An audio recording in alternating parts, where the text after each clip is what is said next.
welcome back once again. And from nutrition, let's move on to the world of soccer. Of course, we have, most of us nowadays are interested to find out more about soccer. Today we have the pleasure to have with us Mr. Abdulaziz Abu Hamar, Editor-in-Chief, Superkora website. Hello, sir. Hi, how are you? Well, indeed, this website was the most searched by Google in 2008, and congratulations for this indeed. Would like to know, Mr. Abu Hamar, although Egypt won the African Cup of Nations 7 times so far, that unfortunately it has a small number of professional players in Europe. Why do you think is this the case? In fact, we have so many problems when it comes to professional players outside Egypt. The main problem for me is our players don't have a strong mentality to what we can say to survive or to live up to the challenges of football outside. In Europe, for example, football is a bit different from here. There is a professional system which applicable to everyone in a club. For example, if we look at the Premier League in England, there is what we can say a strong professional regime that is followed by everyone. He has to go to training this time. He has to be in the club that time. He has to go to sleep this time. Commitment. So it's a commitment. So in fact we lack this. Our players, they are not brought up in a professional environment. So from their young, they have, it's like a loose system here. They're not dedicated completely to the Yes, yes. Even though we have to understand or have to say that language is also a problem. When most of the players, they have gone outside, they don't speak English. For example, we have Amr Zaki. He came for a spell of 1 season and came back.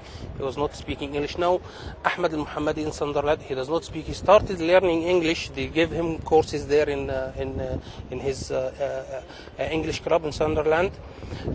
We have also Mit'ab that he has gone for just a few days and came back. Muhammad Shawi, even he stayed in Middlesbrough for a couple of years. He does not speak Let's take another example, for example, as Zidane. Well, Zidane is a bit different. He left Egypt when he was 16, exactly like Mido. So he has gone in a small age. He take it as a challenge for himself. He started to learn. So the most important thing that for him is to communicate with the people around. So for Zidane, he has gone to Denmark first. So he played for a couple of years before he moved to Germany.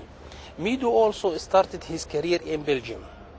He's taken also a couple of seasons in Belgium. Then he moved to Holland. From Holland, he moved to the Premier League. This is a bit different stories because they have realized it in an early age that you have to learn the language. Now Zidane speaks English very well. He speaks German very well. He speaks also, I don't know, Danish.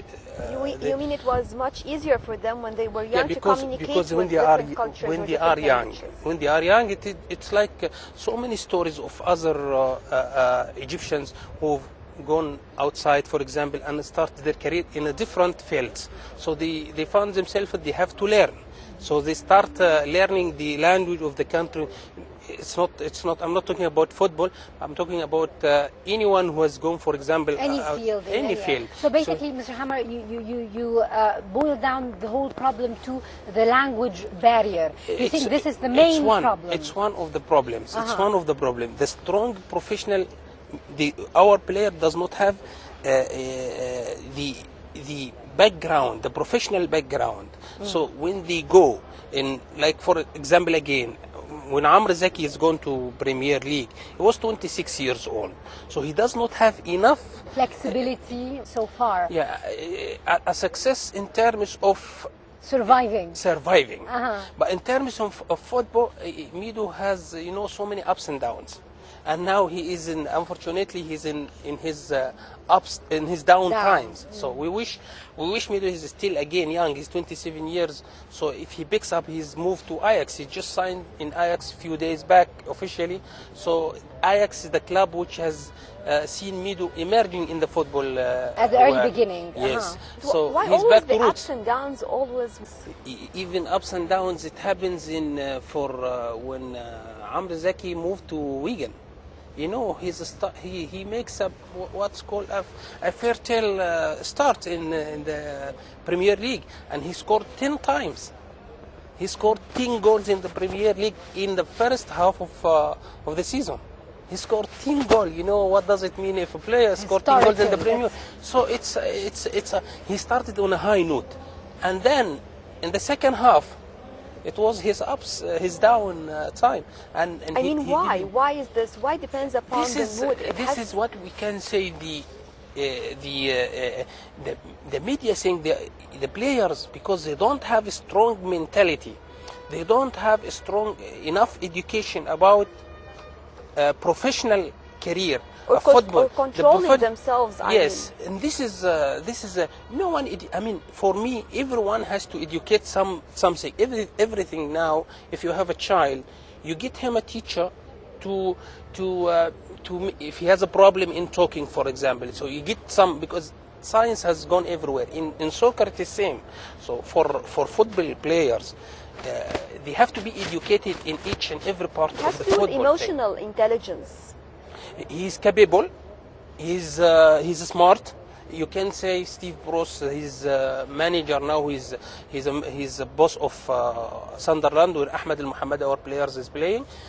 He was saying he's a smart player, but this is the problem. We don't have the ability to keep on the good track, good show. We are not able to keep adapting ourselves. When will we be able? Yeah, we have to change the football regime in Egypt. Egypt, even in the beginning, you said we are 7-time African Cup of Nations holder. Even though, and 3 times, we are 6 years now champions of Africa. But in fact, the World Football Body resorts to him, goes to him, and asks him for professional help. So why we don't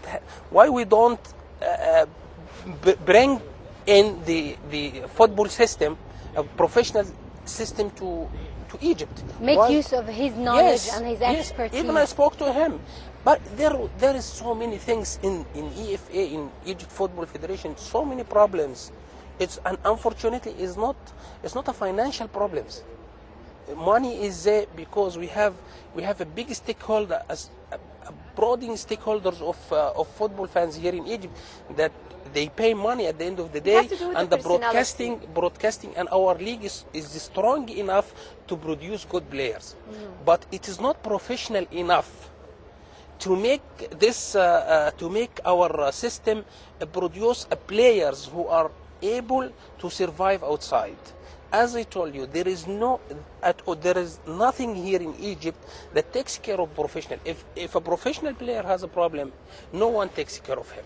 And a player, for me, is like anything else. He has to be guided. He has to be given a counseling advice. They have to. They're in Egypt. They're in outside. Even the agent adapting to what is. They have so many good players, but they are not producing good shows. So the problem with Ahli, we don't know really. Their tactic is so weak. So Hussam Al Badri has to find solutions before the day after tomorrow match against Shabibat Al Qabal, because it is a decisive round. Ahli has to win if they want to keep their campaign through. We hope that they can change their techniques for the upcoming match. They have to produce good performance, and they have to produce good result at the end of the day. And wish them best of luck, and Ismaili as well. Ismaili is playing Heartland. And right now we're going to stop with a report about the Sohba band, and this is actually a band that is led by Muhammad Rashad, and they present a new style of folklore as seen in the eyes of our reporter, Maika.